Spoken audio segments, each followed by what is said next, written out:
Բարև սիրելի հայրենակից, Արմատ մեդիայի եթերում Ադրբեջանի կուլիսներ հերթական հաղորդումն է։ Այսօր խոսելու ենք Ադրբեջանի սոցիալական խնդիրների մասին, բայց ոչ թե հաշվի ենք առնելու պետական հաշվետվողականությունը, այլ հենց այն ռեալ խնդիրների, որոնք առկա են գետնի վրա։ Ինչու եմ խոսում այս խնդրից, որովհետև շատ հաճախ եւ լսում ենք Ադրբեջան տեղանունը, մեզ մոտ բացի թշնամի պետություն ընկալումից, նաեւ կա ընկալում, որ այս պետությունը պետք է չունենա սոցիալական խնդիրներ, քանի որ հարուստ է բնական ռեսուրսներով։ Բայց շատ հաճախ մեր ընկալումները կարող են սխալ լինել, որովհետև մենք տրվում ենք քարոզչական հնարքներին կամ պատկերացում չունենք տվյալ պետության ներպետական սոցիալական խնդիրների մասին։ Այսօր ձեզ ներկայացնելու եմ դրանց կարևորությունը եւ իհարկե խոսելու եմ, թե ինչպիսի սոցիալական խնդիրներ կան Ադրբեջանում եւ որ պետք չէ հավատալ այն քարոզին կամ մանիպուլյացիային, որ Ադրբեջանը ահավոր հզոր պետություն է։ Այսօր խոսելու ենք սոցիալական խնդիրներից միայն մեկի մասին, որովհետև դա ոչ միայն կարևոր է սովորական քաղաքացու համար, այլ նաեւ կարևոր է բնակավայրի զարգացման համար։ Եթե փորձենք միասին մի հարցի պատասխանենք,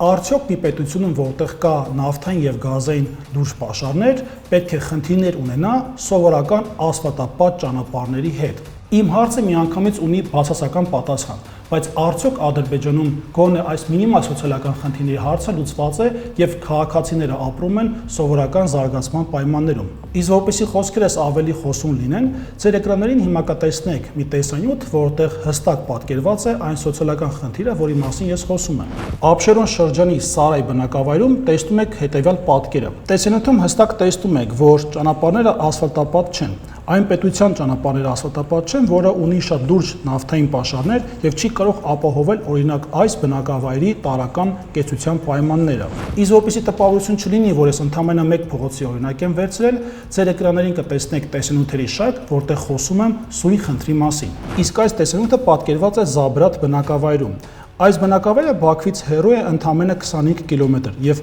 հստակ տեսանյութում երևում է այն անմխիթար իրավիճակը կամ անմխիթար պայմանները, որոնցում ապրում են տեղի բնակիչները։ Սոցիալական խնդիրները միայն ասֆալտապատ ճանապարհով չեն սահմանափակվում։ Ձեր էկրաններին երևացող այս կադրը նկարահանված է Լերիկ բնակավայրում, որը գտնվում է Ադրբեջանի հարավ-արևելյան շրջանում Լերիկ բնակավայրում։ Նշեմ, որ այս բնակավայրում ապրում են հիմնականում փոքրամասնություն հանդիսացող թալիշները, եւ ձեր էկրաններին երևացող հրդեհվող շենքը դա ադրբեջանական դպրոցն է։ Ասեմ ավելին, դրան զուգահեռ տեսնում եք հողային ճանապարհ, որը նույնպես ասֆալտապատ չէ։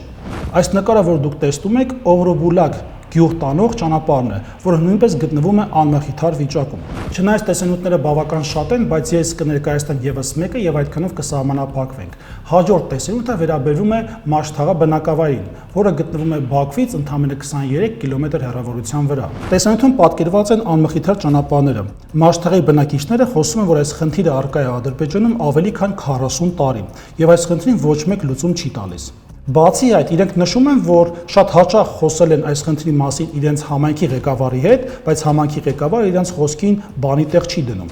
Ինձ համար թերևս նորություն չէ, որ Ադրբեջանի եւ իրենց հասարակության միջև կապը խզված է։ Իմ նպատակը այս տեսանյութերի ցույց տալն է, որ այն ինչ ներկայացում է Ադրբեջանի կողմից Հայաստանին կամ այսօրվա Հայաստանի իշխանությունների կողմից ձեզ հարգելի հայրենակիցներ, այդքան էլ այդպես չէ։ Յուրաքանչյուր պետություն իհարկե ունի ներքին խնդիրներ, իհարկե դրանք կարող են լուծվել, բայց եթե մի փոքր ավելի խորքային դիտարկենք այդ հարցերը, ապա կտեսնենք, որ այդ խնդիրները իրականում կապված են այդ պետության կայունության կամ օրինակ սոցիալական խնդիրների լայն շղթայի հետ։ Իմ նպատակը միայն Ադրբեջանի սոցիալական խնդիրները չէ։